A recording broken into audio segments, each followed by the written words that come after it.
Hello everyone, I want to share with you a thought on the book of Shemot, a little introduction of why um, the book of Shemot is called Shemos, or Shemot, which means names, which are the names of the Jewish people who went down to Egypt. The first book that we have is in Bereshit, in the beginning. That makes complete sense. It's basically understanding the beginning, the preparation, the setting the stage of the history of the world, of the history of mankind, the greatest play and movie ever made. And we are the actors. God is the director. And in the beginning, set up the stage about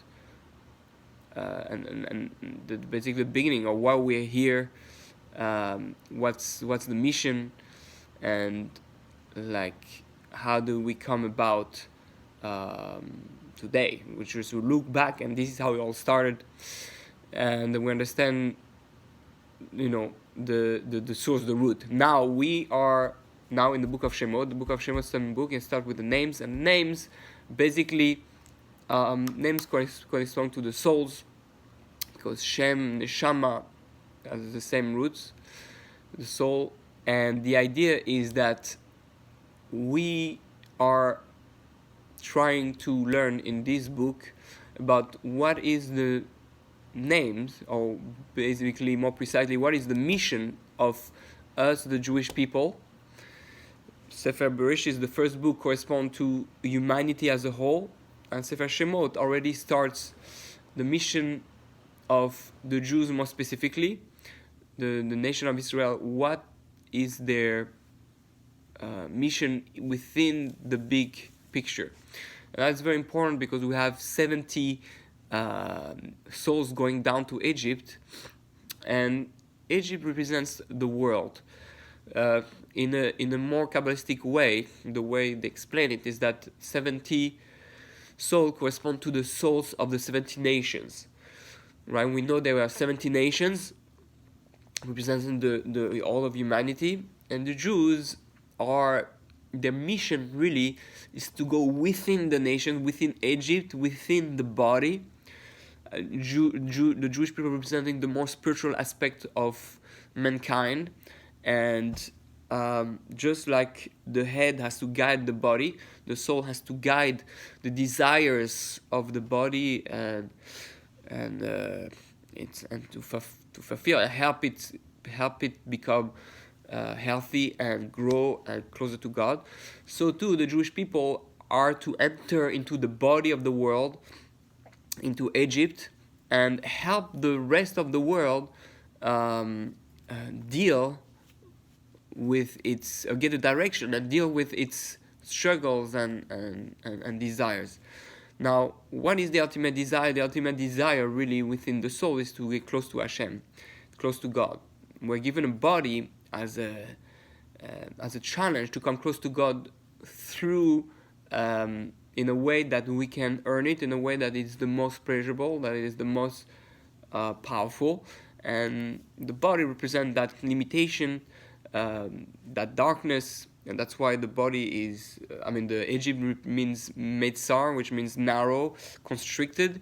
So the Jews are these spiritual, the spiritual light, this, so to speak, infinite potential, and that enter into the body, which is limited potential, and here to transform that whole body into something spiritual and also as infinite as the soul. And this is a little bit, therefore, the goal of the Jewish people, the mission, the name is the name of the Jews, who are the souls who are going to enter mankind and become part of it and elevate it, so that all of mankind become spiritual and appreciate from the physical world, from the darkness, from the physical, emotional desires, the ability to connect to God and the infinity. So now I'm not saying that to place the Jews as those spiritual beings and the non-Jews as the low being. No, If we ask me what's more important, the body or the soul, I don't know. I can't say one is more important than the other. Both need each other.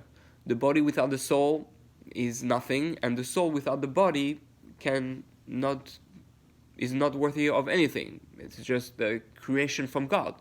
God created the soul and God created the body. They're both as important as the other, and they need each other and they complete each other. Not only that, the body becomes part of the soul and becomes one with it. It's just that there's two different roles. It's like you say, is the man more great than the woman? No, the woman is as great as the man. It's just two components of the whole. And although one might appear more lofty and spiritual, the body actually is what enables, and the woman enables the accomplishment of the mission of the soul. The soul won't be able to get the world to come and closeness to God if not for the body.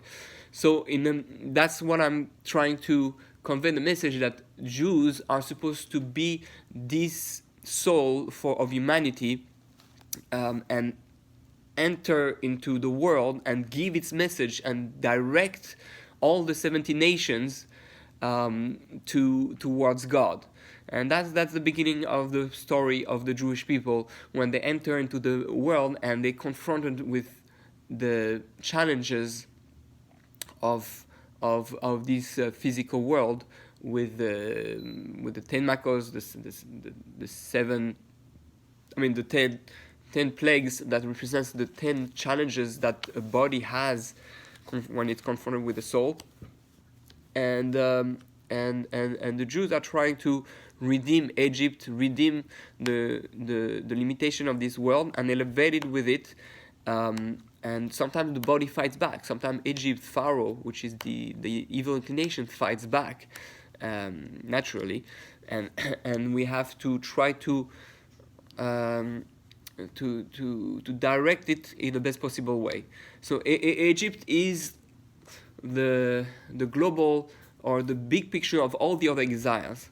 And as we go through the book of Shemot, I hope I'll have the time and clarity to share with you some of the ideas of what it means to have a soul in the body, the Jew in Egypt, a Jew among the nations.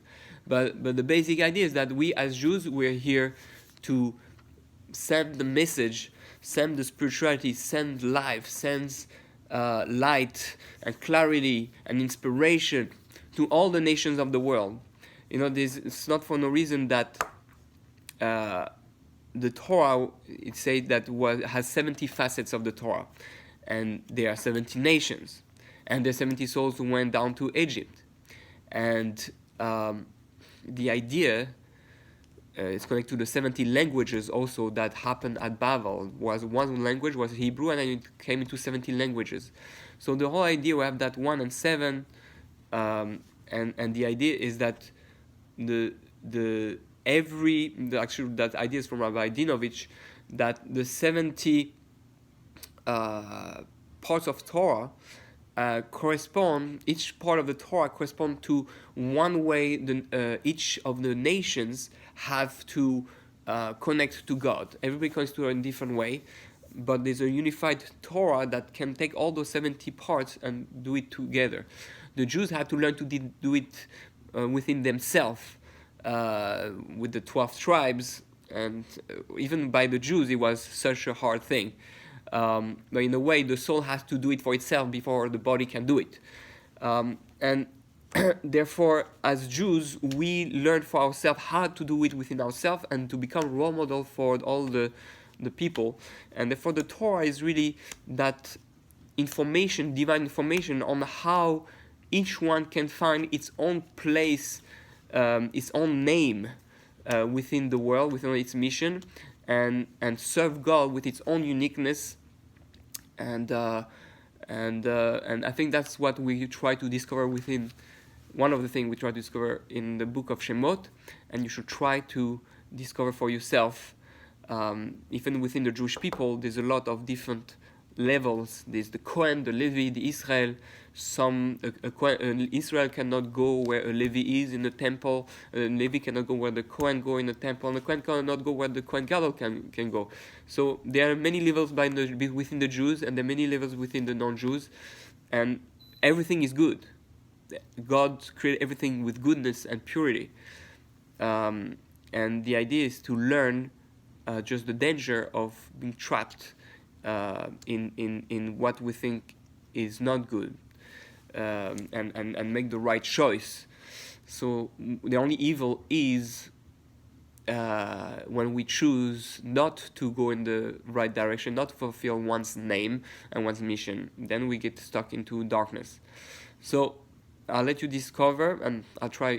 I hope I'll be able to share with you some ideas about Shemot, and may we all work together as one big, huge nation of 70 parts.